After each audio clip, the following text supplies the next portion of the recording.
Welcome to Flashpoints. I'm Margaret Brennan in the CBS newsroom with Juan Zarate, Senior National Security Analyst here at CBS. Thanks, Margaret. Juan, we have seen a string of horrific attacks in Nigeria. These have been going on for some time, but overnight we have seen 8 girls kidnapped. In the past few weeks, we've seen 200 to 300 schoolgirls taken, simply disappeared. And it's because of this group called Boko Haram, a militant group that is trying to overthrow the Nigerian government, and they're threatening to sell these girls into slavery. The U.S. designated them terrorists in 2013. How much of a national security threat are they to the U.S.? Who are they?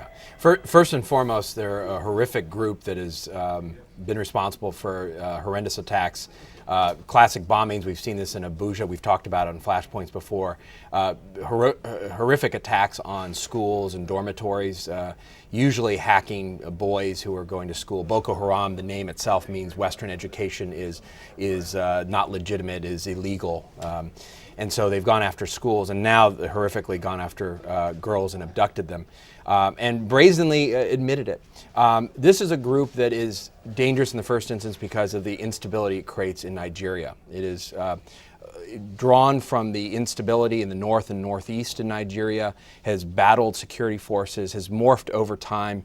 But I think for the United States, in addition to the instability in Nigeria, which is a key country in Africa, one of the largest economy, most populous country. Exactly. A major military power in terms of African dimensions. So very important country.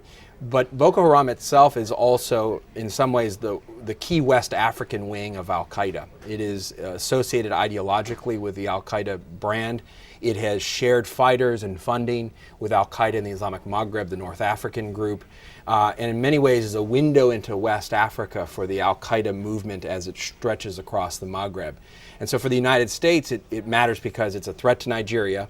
It's causing these horrific atrocities in the country, but also because it gives form and function and logistics to the al-Qaeda movement in a key African state.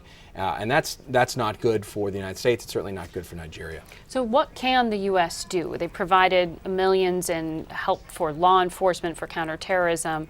But on this campaign, can they help find these girls?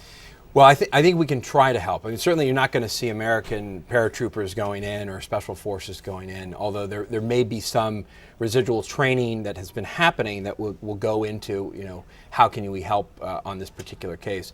More importantly, I think we can apply intelligence resources and some technology to the extent that there's a need to try to actually search where these girls are. But to the extent that these girls are now not just in northeastern Nigeria, which is often controlled by Boko Haram, but in places like Chad or Cameroon or taken elsewhere, the search for them is going to get harder and harder. And that's why you've seen the outcry in Nigeria, especially from the parents and certainly the women's groups, trying to hold the government to account for trying to get these girls back. And it's really a moment of crisis of legitimacy, I think, for Goodluck Jonathan and his government to say, not only are we having trouble securing our country, our capital, which has been subject of attacks, but now our girls are being taken from us and we can't do anything about it. We can't prevent it, and we certainly haven't seen them find the girls yet. And so this is a crisis of legitimacy for the government, and the U.S. is in help mode versus a protagonist role. Well, it's certainly captured public attention. It's not often you see that with an African country, a crisis like this, make front page news. We'll continue to cover it and to track it. Thank you very much, Juan. Thanks, Margaret. This has been Flashpoints.